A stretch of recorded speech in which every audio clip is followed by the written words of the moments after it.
받들어 기도 올리옵나이다. 아멘. 할렐루야. 네, 오늘도 살아계신 하나님 은혜와 평강이 우리 사랑하는 성도님들 가정과 삶의 터전과 자녀들 가운데 늘 함께 하시기를 예수님의 이름으로 축원합니다. 우리가 살아가는 세상에서는요, 가난과 기근, 질병과 전쟁, 범죄와 기후 변화, 중독, 노숙자 문제들, 무시와 성매매, 동성애와 같은 일들이 벌어집니다. 이것들은 사회적인 혼란과 큰 고통을 초래합니다. 하지만 그 위협은 하나님의 진노로 인해 오는 위협에 비하면 아무것도 아닙니다. 이것들은 비극적이지만 일시적인 고통에 속하지만 하나님의 진노는 영원한 고통, 영원한 심판에 속한다고 할 수 있습니다. 그리고 하나님의 진노는 끔찍하고 영원하다고 성경은 말씀해 줍니다. 데살로니가후서 1장 8절로 9절의 말씀을 보면 우리 함께 읽어보겠습니다. 시작. 하나님을 모르는 자들과 우리 주 예수의 복음에 복종하지 않는 자들에게 형벌을 내리시리니 이런 자들은 주의 얼굴과 그의 힘의 영광을 떠나 영원한 멸망의 형벌을 받으리로다. 아멘. 하나님을 모르는 자들, 주 예수의 복음을 복종하지 않는 자들에게 이 영원한 형벌이 있을 것을 성경은 말씀하고 있습니다. 그리고 오늘 성경 18절은 고발이 제기됩니다. 어떤 고발입니까? 진리를 막는 사람에 대한 고발인 것입니다. 진리를 막는 사람들은 하나님의 진노가 임한다라는 것이죠. 그런데 로마서 1장 17절 16절에서는요, 오직 의는 믿음으로 살고 복음에는 하나님의 의가 나타난다고 말씀했습니다. 그러나 은혜로 구원을 받은 자와 은혜 안에 거하지 않는 자를 이렇게 대비해서 말씀해 주고 있는 것입니다. 우리는 은혜로 구원받은 줄 믿습니다. 그렇다면 은혜 안에 없는 자들은 진노 가운데 놓인 자들이다, 성경은 말씀하는 것이죠. 하나님의 진노는 하나님이 죄인들을 향해 품으시고 뜨겁고 확고하며 정의롭고 인격적인 분노라는 것입니다. 그러나 우리 하나님께서는요, 의로우시기 때문에 누구에게나 모든 사람에게 진노하지 않으십니다. 하나님의 진노가 사람들의 모든 경건하지 않음과 불의에 대해서 진노하신다 말씀하죠. 여러분, 경건하지 않음이 무슨 뜻입니까? 하나님을 거역하는 것을 나타냅니다. 그러니까 1계명부터 4계명까지의 위반인 것입니다. 하나님을 사랑하지 않는 것이 경건하지 않음입니다. 그리고 오늘 성경에서 말하는 불의, 이 불의는요, 사람과 사람에게 부당하게 대하는 것, 5계명에서 10계명의 위반의 내용을 나타냅니다. 이러한 자들이 진노 가운데 있는 자들이다 말씀해 주고 있습니다. 다시 말해서 로마서 1장 5절 우리가 읽지는 않았지만 믿어 순종하지 아니하는 것 자체가 진노에 놓여진 것을 말씀해 주고 있습니다. 바로 믿음의 순종을 제외한 모든 사람들은요, 진노받아 마땅하다라는 것입니다. 인간들이 불의로 진리를 막기 때문에 하나님의 진노하심이 옳다라고 오늘 바울은 설명하고 있습니다. 하나님께서는 예수 그리스도께 무릎 꿇지 않은 모든 사람에게 불같이 진노하십니다. 설령 예수 그리스도의 진리의 복음에 대해 들어보지 못했을지라도 하나님은 그 사람에게 진노하신다라는 것이죠. 왜 그렇습니까? 이 진노가 너무 심하게 느껴질 수도 있을 것입니다. 많은 세상 사람들이 이런 말을 많이 하죠. 나는 먼지 털어도 안 난다. 죄를 짓지 않고 살고 남한테 신세해지고 살지 않았다. 나는 착하고 선한 사람이다. 하지만 하나님을 예배하지 않고 모든 사람이 죄를 지었기 때문에 우리는 형벌받아 마땅하다라는 겁니다. 모두가 본질상 진노의 자녀가 되었다라고 성경은 가르쳐 주는 것이죠. 그러나 우리 하나님께서는요, 인간처럼 이 화를 내시고 미워하신다라는 뜻이 아닙니다. 본질적으로 우리가 태어나기 전부터 하나님과 적대 관계에서 태어나게 되었다라는 것을 말씀해 주고 있는 것입니다. 본능적으로 하나님을 거부하는 사람으로 우리는 태어났습니다. 그래서 이것이 하나님의 진노이다, 성경은 곳곳에서 우리에게 가르쳐 줍니다. 사실 처음 인간은요, 포이에마, 그러니까 하나님이 지으신 걸작품이었습니다. 하나님의 형상 가운데 파괴되지 아니한 사람이었다라는 것이죠. 그러나 첫사람 아담의 죄로 우리는 본질상 진노의 자녀가 되었다. 에베소서 2장 3절의 말씀은 말씀해 줍니다. 전에는 우리도 다 그 가운데서 우리 육체의 욕심을 따라 지내며 육체와 마음에 원하는 것을 하여 다른 이들과 같이 본질상 진노의 자녀이었더니. 아멘. 육체의 욕심을 따라 살 수밖에 없는, 그리고 그렇게 살아가는 진노의 자녀였다라고 말씀합니다. 아담 이래로 우리는 모두가 본질상 하나님의 진노 가운데 놓여졌습니다. 그런데 인간들이 진리를 막는 것입니다. 진리를 보여주기 위해서 바울은 이 진리를 막는다는 것을 보여주기 위해서 먼저는 우리가 진리를 알았다라는 것을 입증하려고 합니다. 어떻게 합니까? 우리는 하나님을 보지도 못했습니다. 그리고 말씀을 듣지 못했을 때도 하나님을 너희는 이미 알았다라고 바울은 이야기합니다. 오늘 19절의 말씀에서는요, 하나님을 알만한 것에 대해서 설명하고 있어요. 하나님을 알만한 것이 그들 속에 보였다. 그러니까 하나님의 일반 계시에 대해서 말씀해 주고 있는 것입니다. 그러니까 창조 세계가 하나님의 지문으로 덮여 있었기 때문에 하나님의 위대하심과 광대하심이 이 자연을 통해서도, 놀라운 하나님이 세우신 땅을 통해서도 보게 된다라는 겁니다. 그의 영원하신 능력과 신성이 그 하나님이 창조하신 세계 만물 가운데 녹아져 있는 줄 믿습니다. 그렇다면 사랑하는 여러분, 저도 이런 경험이 있어요. 미국 서부 여행을 갔을 때입니다. 이 유네스코 세계유산으로 선정되고 이 세계 최고의 협곡으로 불리는 그랜드 캐년, 자이언트 캐년 이런 곳을 갔습니다.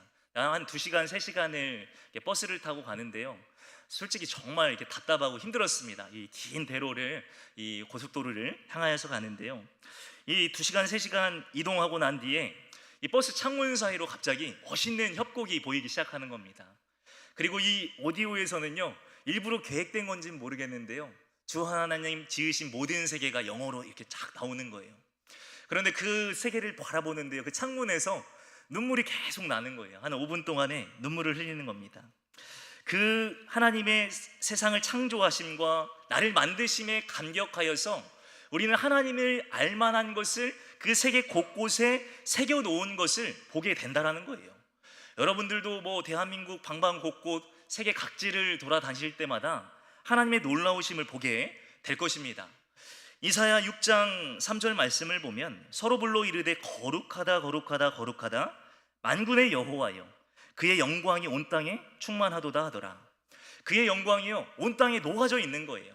온 땅 곳곳에 하나님의 역사와 능력과 권세와 신성이 새겨져 있다라고 이사야는 말씀하고 있는 겁니다.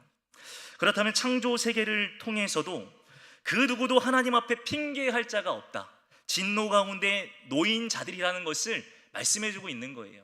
하나님을 아는데 너희들은 왜 하나님을 예배하지 않느냐, 우리에게 책망할 수 있다라는 겁니다. 오늘 한번 21절의 말씀 우리 한번 같이 읽어 보겠습니다. 시작.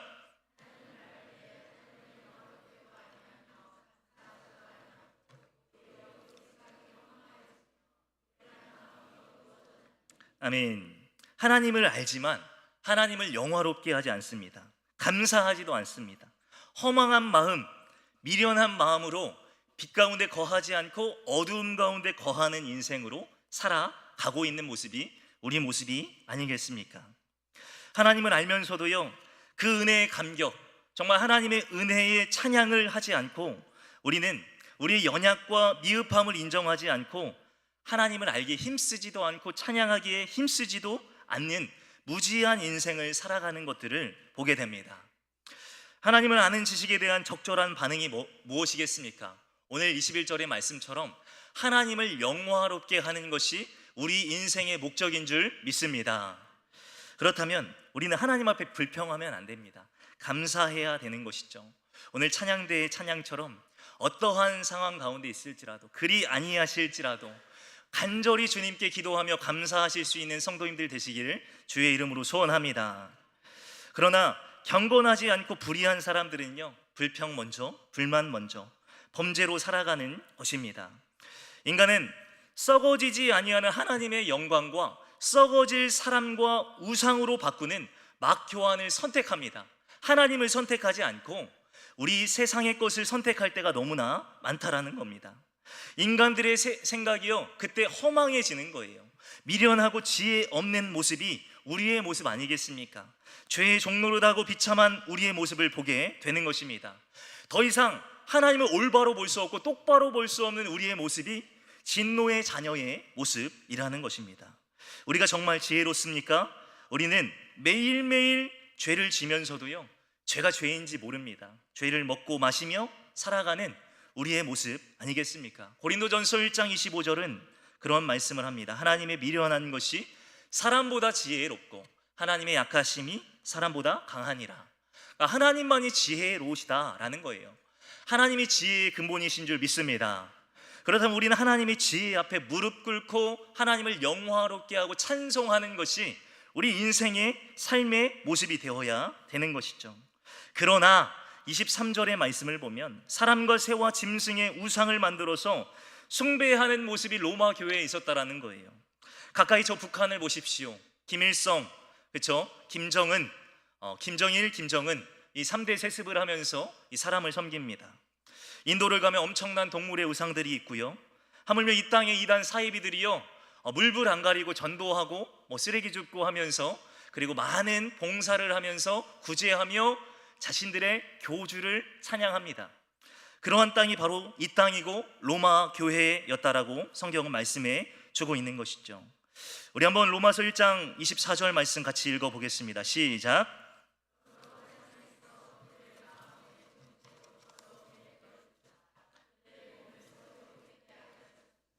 아멘. 여기서 주목해야 될 단어는요, 문장은 내버려 두사입니다. 하나님께서 그들의 마음의 정욕대로 내버려 두었습니다. 26절에서는요, 부끄러운 욕심에 내버려 두셨습니다. 28절에서는요, 상실한 마음대로 내버려 두십니다. 그러니까 뒤틀린 예배의 결과, 하나님을 찬양하지 않는 결과는요, 바로 뒤틀린 욕망으로 나타납니다. 그러니까 여러분, 내버려 둔다라는 말 무섭습니다. 사랑의 반대말은요, 사랑하지 않음이 아니고 무관심입니다. 선택의 반대말은요, 유기예요. 하나님의 진노는요, 채찍이 아니라 내버려 두시는 겁니다. 그 내버려 두신다라는 것 자체가 하나님의 심판인 것을 오늘 성경은 가르쳐 줍니다. 그렇다면 하나님께서 여러분들을 간섭하시고 징계하시고 깨닫게 하시고 돌아오게 하신다면 그것이 하나님의 은혜인 줄 믿습니다. 그렇다면 여러분, 하나님께서 우리를 돌아오게 하시는 것, 그리고 깨닫게 하시고 간섭하시고 은혜 가운데 긍휼하심을 주시는 것 자체가 은혜라고 우리는 부를 수 있는 겁니다. 여러분, 사실 이 사도 바울 시대의 로마 사람들은요, 부족함이 없었어요. 현 시대와 같이 팍스 로마라고 하는 그 시대를 살았기 때문에 물질적인 삶, 그리고 정신적인 자유를 누렸습니다. 굉장히 풍족한 사회 가운데 놓여져 있었습니다. 로마는 인간이 사는 그 이상적인 사회였을 거예요. 유토피아라고 하죠. 그러한 세상을 살아갔을 겁니다. 그런데 그들의 물질적 풍요와 정신적 자유 가운데서요, 만족함이 있었냐? 그렇지 않았습니다. 그렇기 때문에 우상을 숭배하고 음란과 쾌락과 술 취함과 방탕이 전부였던 세대로 물들게 되었다. 성경은 가르쳐 주죠. 우리도 마찬가지입니다. 세상의 타락과 쾌락, 무질서한 자유 가운데서요, 허덕입니다. 그 가운데서 우리는 삶의 허무와 권태를 그대로 맛보면서도 하나님이 내버려 두신 범죄한 모습으로 살아가고 있는 것입니다. 바울은 오늘 많은 범죄 가운데 이 동성애의 욕망을 주된 예로 삼고 있습니다. 질서를 흐트린 것에 대해서 잘 명시하는 한 예입니다. 그러니까 하나님이 세우신 창조 질서, 한 남자와 한 여자가 한 몸을 이루는 것을 이야기하는 것이 아니고, 남자와 남자, 여자와 여자가 영리를 취하는 것, 하나님의 순리대로, 하나님의 말씀대로 살아가지 않는 것을 예로 들면서 이 세상이 무질서하다라고 말씀해 주고 있는 것입니다. 최근에 제가 어떤 인스타그램에서 어떤 영상을 보았습니다. 기독교 교파 중에 한 큰 교단의 원로 목사님들이 동성애자를 지지하는 겁니다. 그 교단 차원에서, 한국 기독교 차원에서 그들을 차별 없이 동성애를 인정해야 된다라는 그러한 자신들의 주장을 펼치는 겁니다. 정말 아이러니했습니다. 동성애를 찬성하는 자들의 의견은요, 이런 거예요. 동성애가 과학이다. 과학이 증명하는 지향성이고 그것이 명목이고 성적 취향이니 존중하고 안아주어야 한다, 그런 내용인 것입니다. 그러나 성경은 그렇게 말씀하고 있지 않습니다. 그것은 무질서고 타락이고 죄라고 분명히 말씀하고 범죄 행위고, 그리고 구약에서는 돌로 쳐 죽여야 될 그 살인, 말 그대로 사형에 취해야 될 죄라고 말씀해 주고 있는 것입니다. 바울은 순리대로, 그러니까 타고난 대로 하지 않는 것, 하나님의 창조 세계를 지으신 창조 질서를 어긋난 것으로 바로 동성애를 나타내고 있는 것입니다. 동성애의 무질서, 이것은요 질서와 부딪힙니다. 이것을 막교환했다라고 또 오늘 성경은 말하고 있어요. 많은 사람들이 남자와 남자, 여자와 여자 영리를 취하는 것, 바꾸는 것을 어떻게 합니까? 그대로 취하였다라고 말씀하고 있는 겁니다. 그래서 25절과 26절의 말씀을 보시면은요, 그들이 바꾸어서, 그들이 순리대로 쓸 것을 바꾸어서 쓰었다라고 이야기를 하는 것이죠. 여러분, 하나님이 이 자신들의 죄, 진노의 대상이 된 인간들을 내버려 두신 결과는 어떻습니까? 결국은요, 영리를 따르는 인생이 될 수밖에 없다라는 거예요. 하나님이 간섭하지 아니하시고 긍휼과 은혜를 베풀지 아니하시고 택정한 그 하나님의 자녀로 삼아주지 아니하시면 우리는 진멸받을 수밖에 없는 존재라는 겁니다. 여러분, 노아 시대의 홍수도요, 소돔 고모라 땅의 진멸도요, 다 사람의 죄로 인한 하나님의 진노였던 것입니다. 하나님의 주권을 거부하는 우상 숭배로 인해 이 창조 질서가 남용되고 자유의지가 남용될 때 이 인류에게 돌아온 결과는요, 진노라는 거예요. 죄의 결과는 사회적 혼란과 육체적 불명예를 가져오는 것이죠. 하나님을 예배하도록 지으신 인간에게 인간의 전적 타락하여서 허망하고 미련하고 지혜 없는 삶이 되어 버렸다라는 거예요. 그러나 여러분, 동성애만이 죄입니까? 오늘 성경은 그 이후의 죄악들에 대해서 29절로 31절은 말씀해 주고 있어요. 너무나 많은 죄악들이 우리 인생 가운데 차고 넘친다라는 거예요. 여러분, 그러면 우리가 용서받을 수 있는 사람들입니까? 우리는 그렇지 않습니다. 우리 자신과 사회, 이 나라와 교회가 하나님께 용서받을 수 없기에 우리는 그저 하나님의 은혜만을 구해야 되는 것입니다. 그리고 하나님의 은혜를 구하는 기도가 우리 가운데, 회개의 기도가 회복되어야 될 줄 믿습니다. 그렇다면 참혹한 이스라엘의 패망 앞에서 눈물의 선지자 예레미야의 기도를 한번 생각해 보아야 될 것입니다. 예레미야 9장 1절 말씀을 같이 한번 읽어보겠습니다. 시작. 예레미야 9장 1절입니다. 시작.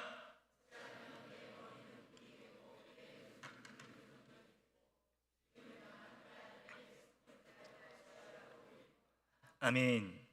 예레미야는 광야에서 하나님의 백성이 하나님이 떠났음을 보고 울며 기도합니다.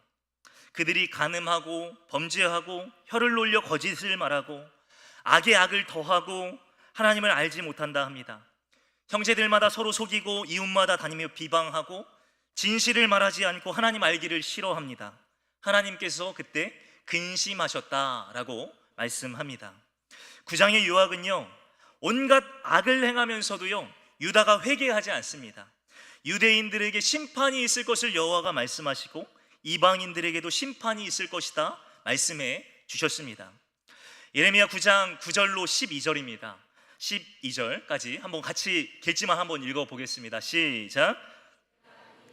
말미암아 그들에게 벌하지 아니하겠으며 내 마음이 이런 나라에 보복하지 않겠느냐, 여호와의 말씀이니라.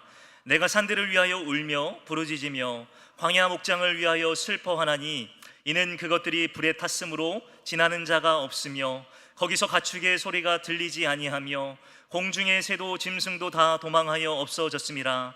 내가 예루살렘을 무더기로 만들며 승냥이 굴이 되게 하겠고 유다의 성읍들을 황폐하게 하여 주민이 없게 하리니 지혜가 있어서 이를 깨달을 만한 자가 누구며 여호와의 입의 말씀을 받아서 선포할 자가 누구인고 이 땅이 어찌하여 멸망하여 광야같이 불타서 지나가는 자가 없게 되었느냐. 아멘. 그 유다의 죄를 소개하면서요, 마무리 말씀에 대해서 이렇게 이야기를 하는 것입니다. 지혜 있는 자가 누구고 미련하여지고 허망하여지고 그 죄 가운데 있음으로 말미암아서 결국은 광야같이 불타서 그 가운데 살아남을 자가 누구겠느냐. 예레미야에게 성경은 지금 하나님께서는 말씀해 주고 있는 것입니다. 누가복음 23장 28절에서도요 예수님께서 말씀하셨습니다. 예수께서 돌이켜 그들을 향하여 이르시되 예루살렘의 딸들아 나를 위하여 울지 말고 너희와 너희 자녀를 위하여 울라. 예수님이 십자가 지시러 가시기 바로 전의 말씀입니다. 너희들이 회개하여서 그 심판 가운데 영원한 하나님 나라에 참여할 것을 위하여 울고 회개하며 나아가라고 말씀해 주고 있는 겁니다. 그러므로 하나님의 구원의 날 가운데 참여하기 위하여 나와 자녀들과 나라와 민족을 위해 울 수 있는 저와 여러분 되시기를 주의 이름으로 소원합니다. 여러분, 이 악하고 음란한 세대 가운데서 이 세대를 본받지 말고 오직 마음을 새롭게 함으로 변화를 받아 하나님이 선하시고 기뻐하시고 온전하신 뜻이 무엇인지를 분별하라고 말씀하십니다. 영원한 마지막 심판날에 하나님의 진노에 놓이는 자가 되지 말고 하나님의 영원하신 은혜 앞에서 구원의 심판, 은혜의 백성으로 영원히 하나님을 찬양하는 자가 되기를 주의 이름으로 간절히 축원합니다. 여러분, 마지막 32절의 말씀입니다. 같이 한번 읽어보겠습니다. 시작. 사형에 해당한다고 하나님께서 정하심을 알고도 자기들만 행할 뿐 아니라 또한 그런 일을 행하는 자들을 옳다 하느니라. 아멘. 여러분, 이 불경건하고 불의한 자들이요 자기들이 옳다라고 이야기를 한다고 얘기합니다. 그러니까 자신들이 행하는 일들이요 잘못인지를 모르는 거예요. 죄인지를 모릅니다. 모든 사람이 죄를 범하였기에 하나님의 영광에 이르지 못하고 의인은 없나니 한 명도 없고 하나님의 진노는 전적으로 타당하고 정당하며 옳은데도 불구하고 내가 옳다라고 하는 겁니다. 내 상황, 경제적인 어려움, 건강의 문제, 관계의 문제, 질병, 지역적인 특성, 불신앙 가정 가운데 태어난 것, 모든 것이 핑계될 수 없고 하나님의 심판 가운데 모두가 놓이게 될 때가 온다라는 거예요. 그렇다면 우리가 애정을 쏟고 돈과 에너지와 시간을 써야 될 것이 어디인지를 우리는 고민해야 되는 것입니다. 오직 주님께 우리의 에너지와 시간과 정성과 우리의 물질을 헌신하시는 저와 여러분 되시기를 주의 이름으로 소원합니다. 여러분, 말씀을 맺겠습니다. 그렇다면 우리가 이 진노에서 벗어날 수 있는 탈출구가 무엇이겠습니까? 로마서 1장 5절의 말씀처럼 믿음의 순종밖에 없습니다. 믿음의 순종만이, 말씀을 따르는 삶만이 이 주님만이 어둠에서 빛으로, 진노에서 구원으로, 죽음에서 생명으로 인도하시는 줄 믿습니다. 그렇다면 진노 아래에 있는 삶에서 우리는요 주 보혈 안에 있는 삶으로 살아가는 거예요. 여호와의 날개 그늘 아래에서 영원한 안식과 평안을 누리는 삶으로 살아가는 거예요. 하나님의 심판이 더 이상 진노가 아니고 우리에게는요 영원한 평안과 안식과 두려움이 없는 경건의 모습으로 회복되는 은혜가 있기를 주의 이름으로 소원합니다. 그렇다면 영원한 심판 가운데 우리는요 찬송이 회복되는 줄 믿습니다. 믿는 사람들이 찬송을 회복해야 된대요. 영원히 하나님을 영화롭게 하고 이제는 지혜 없는 자가 아니요 지혜 있는 자가 되어서 하나님의 말씀을 따르는 삶을 살 것을 우리에게 가르쳐 주고 있는 것입니다. 여러분, 하나님은 능치 못할 일이 없는 줄 믿습니다. 하나님께서 우리를 살리시는 줄 믿습니다. 여러분들을 영원한 하나님 나라의 백성으로, 자녀로 부르신 줄 믿습니다. 그렇다면 우리는요 하나님의 간섭 가운데 우리는 감사해야 돼요. 하나님은 우리를 징계하신다면 그것에 감사해야 된다라는 겁니다. 하나님의 영원한 생명과 은혜 가운데 놓인 삶을 계속 살아가길 원한다면 여러분, 우리가 우리의 중심을 보시고 하나님 앞에 자백하고 회개할 때 하나님을 믿는 믿음 안에서 하나님의 자녀된 은혜를 누리게 된다라는 사실입니다. 말씀을 맺겠습니다. 여러분, 결론을 짓겠습니다. 우리 모두가 진노의 자녀가 아닌 우리 하나님 앞에 영원한 하나님 나라의 자녀로서 영원히 찬송하시고 영원히 예배하시고 회개에 합당한 열매를 맺으며 믿음으로 승리하시는 이번 여름 사역과 여러분들의 영원한 삶이 되시기를 예수님의 이름으로 간절히 축원합니다. 아멘. 우리 시간 찬양하고 기도하도록 하겠습니다.